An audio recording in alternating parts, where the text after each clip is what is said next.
मैं बता रहा था कि जो इसमें, हाँ शुरू से ऐसा मैं बता रहा था कि वायु जो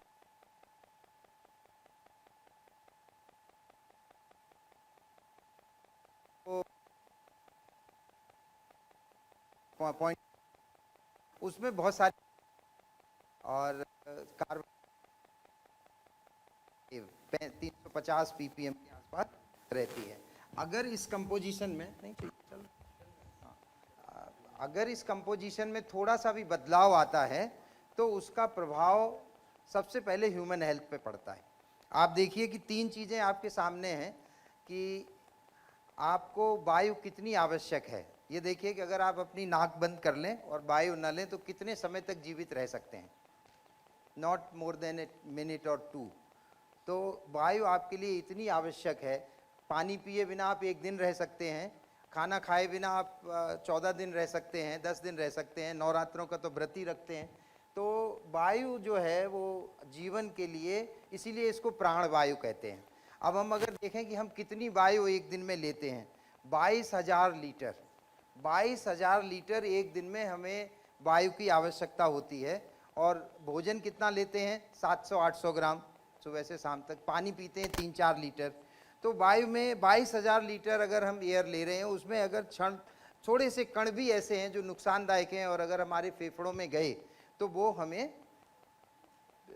एक तरीके से बीमार कर सकते हैं, हमारे शरीर के स्वास्थ्य पे बुरा प्रभाव डाल सकते हैं। तो वायु जो है वो जीवन के लिए बहुत वाइटल है। और करीब करीब 16 किलोग्राम एयर हम अंदर लेते हैं 22,000 लीटर लेने के साथ साथ 22,000 सांसें होती हैं, सॉरी, जो किलोग्राम में अगर हम देखें तो 16 किलो एयर जो है वो हम रोज़ सुबह से शाम तक लेते हैं। और इसमें अगर हमारी कुछ माइक्रोग्राम अगर सल्फर डाइऑक्साइड है, नाइट्रोजन ऑक्साइड्स हैं, ये एसिडिक गैसेज हैं, अगर जाती हैं तो फेफड़ों को नुकसान कर, ओजोन है ऑक्सीडाइज करती है, और पार्टिकल जाते हैं तो वो नुकसान करते हैं। तो इन सब का कंपोजिशन नापने के लिए हमने यहाँ पे अलग अलग यंत्र लगाए और ये महसूस करने की कोशिश की कि यंत्र जो यज्ञ से जो धुआं जनरेट हो रहा है या जो मटेरियल जलने से जो गैसेस उत्पन्न हो रही उनकी जो हवा में मात्रा आ जाती है, उसकी वजह से जो हानिकारक तत्व हैं उनमें कितना बढ़ाव होता है, इंक्रीज होता है या घटाव होता है या घटती हैं। तो यहाँ पे एक बहुत इंटरेस्टिंग चीज़ जो हमें डेटा देखने से लगी कि वॉलेटाइल ऑर्गेनिक कंपाउंड्स जब आपका बिल्कुल धुआं में था तब तो लेवल काफ़ी बढ़ा, लेकिन जब इधर रहता है, जब डिस्ट्रीब्यूट हो जाता है तो वो लेवल 0 के आसपास ही बना रहता है, तो बढ़ता नहीं है। जबकि ऐसा मानते रहे हैं सब लोग कि नहीं नहीं, अगर आप अगर कुछ बर्न करोगे तो वो वॉलेटाइल ऑर्गेनिक कंपाउंड्स जो हैं वो कैंसर कॉजिंग कंपाउंड्स होते हैं ऑर्गेनिक, तो वो जनरेट इसमें नहीं होते हैं। ये धुआं है थोड़ा सा जिसकी वजह से कार्बन मोनोऑक्साइड बढ़ गई। तो हमने यहाँ पे carbon monoxide, carbon dioxide, oxygen का मेजरमेंट किया, साथ ही साथ ओजोन का मेजरमेंट किया। ओजोन जो है वो हमारे लिए काफ़ी ग्राउंड लेवल ओजोन है वो बहुत नुकसानदायक होती है और बहुत स्ट्रॉन्ग ऑक्सीडाइजिंग एजेंट है। फिर हमने मेजरमेंट किया सल्फर डाइऑक्साइड और नाइट्रोजन ऑक्साइड का, और बाद में हमने इसका PM10, PM2.5, PM1, और इस यंत्र के द्वारा SPM भी आया। इस फिल्टर पेपर पे जो डस्ट आई होगी उसको हम आकलन कर सकते हैं।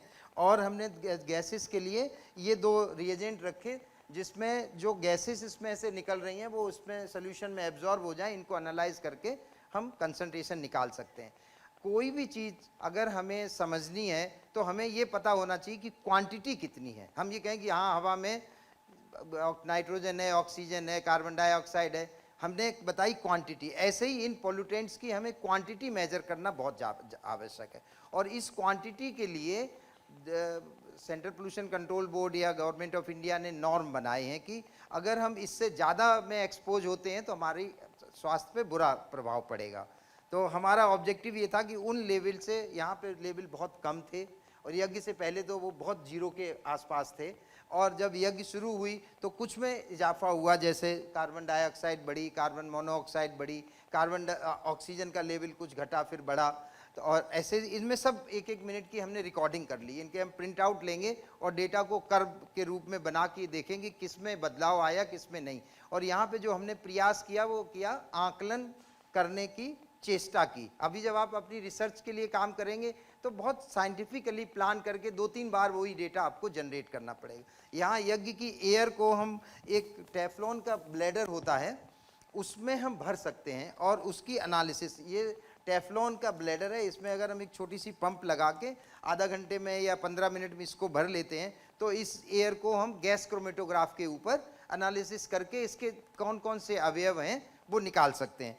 हमने जो दिल्ली में कुछ काम किया उसमें देखिए कि जो सफ़ेद फिल्टर पेपर होता है वो अगर हम हाई वॉल्यूम मशीन रखते हैं तो वो कैसा, ये सफ़ेद फिल्टर पेपर है जो हम मशीन में लगाते हैं और उसको जब हमने कंप्लीट किया 8 घंटे चलाने के बाद तो ये जो डस्ट है ये हम लोगों के फेफड़े में जा रही है, लेस देन 10 माइक्रोन की डस्ट है।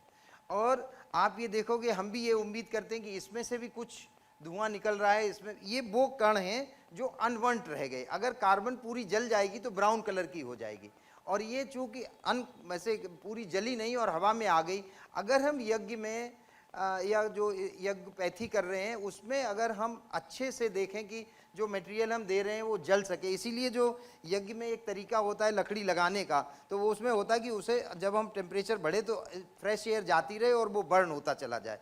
तो यज्ञ की वो पद्धति, जैसे कोई रिसर्च करेगा स्टूडेंट तो उसके बारे में ही आप एक चैप्टर लिख सकते हो कि लकड़ी कैसे लगाई जाए, कौन कौन सी सामग्री के लिए किस तरीके का टेम्परेचर्स वहाँ क्रिएट हों ताकि वो धुआं ना जनरेट हो। अगर धुआं जनरेट नहीं होता है तो ये जो पार्टिकल जो हमने आपको दिखाए इतने, ये उतने नहीं जनरेट होते हैं। अच्छा, मैंने गायत्री परिवार में एक बार वो किया था, तब हमने 16.7 लीटर का वहाँ पे, चूँकि रोड के पास ही है वो, तो ये इस तरीके की डस्ट मिली थी यज्ञ से पहले, और यज्ञ के बाद जो की हुई थी डस्ट उसमें भी आई थी लेकिन कलर बदल गया था, उसका रंग जो है वो थोड़ा, अगर वो हमने बहुत साइंटिफिक तरीके से करें तो ये जो देख रहे हैं ना, ये फिल्टर पेपर पीछे नीचे सफ़ेद है और ऊपर जो ये डस्ट है वो लेस देन 2.5 माइक्रोन की डस्ट है। पीछे ऐसा फिल्टर पेपर ऐसे रखा है तो सारी डस्ट इस पर डिपॉजिट हो गई और ये सैंपल करीब करीब 8 घंटे का था। तो 8 घंटे में अगर इस तरीके की डस्ट जा रही तो यही हमारे फेफड़ों में जा रही है और इस फेफड़ों में जब जा रही है तो ये फेफड़े अपना काम कर रहे हैं या अंदर की मैकेनिज्म काम कर रही है और वो डस्ट अगर हमारी बाहर नहीं निकल सकती तो वो ब्लड में चली जाती है और ब्लड में अगर वो पार्टिकल चले गए जो फाइन पार्टिकल हैं लेस देन 0.1 माइक्रोन 0.2 माइक्रोन, तो वो हार्ट अटैक की बातें जो आती हैं, कार्डियोवास्कुलर डिजीज़ हैं, उसकी वजह से ये बढ़ती चली जाती हैं। वो डिपॉजिट होगा कहीं तो जाएगा ही, चाहे हमारी किडनी कितना ही कोशिश करती रहे, स्टोन बन जाते हैं तो उसमें इसका भी कैटलिस्टिक रूप में वो होता है। तो इस तरीके से ये सारे यंत्र जो लगे थे वो आपको हमने दिखा दिए। और ये जो यंत्र है ये हमारा खुद का बनाया हुआ नहीं है, ये वॉलेटाइल ऑर्गेनिक कंपाउंड्स टोटल दे देता है। अभी देखिए जैसे यहाँ पे 0 दिख रहा था ना, अभी देखेंगे आप, यहाँ हमने कर दिया तो ये लगभग 0.07.1 दिखा रहा है। ये धुआं जहाँ तक आ रहा है जैसे 0.36, 39, 0.4, अब ये घटने लगेगा 0.1, 0.09, 0.6, 0.4, 0.2, 0.1, 0.04, अब ये 0 के आसपास हो गया। अब हम अगर फिर से इसके पास लाते हैं तो ये देखोगे कि एकदम इसमें धीरे धीरे इजाफा होने लगेगा, जैसे 0.4 हो गया, 0.6, 2.1, 3.1। तो ये जो ये देख रहे हैं ना जो जनरेट हो रहा है अभी, चूँकि ये अनबर्न्ड है तो केवल इसकी स्टडी से भी आप एक अच्छी सी रिसर्च करके बता सकते हैं कि यज्ञ में किस तरीके की लकड़ी लगाई जाए। हमारी पीछे पद्धति में वो जो कॉनिकल होता है सिस्टम, ताकि बीच वाले सिस्टम में टेम्परेचर ज़्यादा रहे, एयर का उसमें मूवमेंट होता रहे, तो वो आप बहुत तरह से स्टडी कर सकते हैं। और मेरा यहाँ आने के पीछे मकसद यही था कि जो इंस्ट्रूमेंटेशन अपने देश में अवेलेबल है उसको उपयोग करके हम कुछ ना कुछ बदलाव कर सकें और कुछ उस बदलाव में कुछ हमें भी ज्ञान मिलता है कि भाई ये चीज़ और ज़रूरत है तो इंस्ट्रूमेंट में भी विकास किया जा सके। तो इस वही उद्देश्य से यहाँ पे आना हुआ है और ये हमने डेटा जनरेट करा। और आपको मुझे लगता है कि जो लोग पीएचडी वगैरह कर रहे हैं उसमें जो यज्ञ से रिलेटेड काम कर रहे हो तो उन्हें हो सकता है कुछ काम इसमें करने का मौका लगे। 2 और यंत्र हैं हमारे पास, जो क्या होता है कि जो ये सिस्टम है, ये देखिए कि एक ये बैटरी ऑपरेटेड सिस्टम है, ये इसको कहते हैं पर्सनल सैम्पलर। इसमें अंदर बैटरी लगी हुई है, उसी की आवाज़ आ रही है। ये साइक्लोन है, इसमें एयर जो एंटर कर रही है वो यहाँ से कर रही है,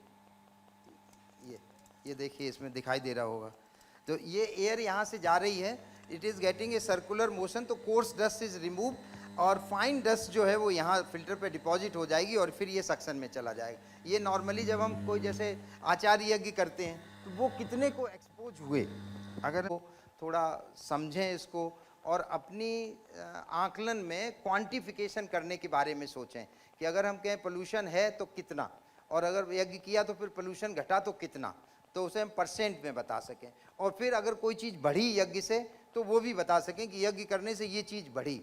अब जैसे नेगेटिव आयन के लिए एक मशीन है यहाँ पे, तो नेगेटिव आयन बढ़ जाते हैं, ये पहले स्टडी कई जगह पाया गया है। यहाँ पे भी यूनिट है, तो जो पीएचडी कर रहे हैं ये रोहित जी शायद या और जो लोग कर रहे हैं वो शायद उस मशीन को यूज़ करके ये एस्टेब्लिश कर सकते हैं।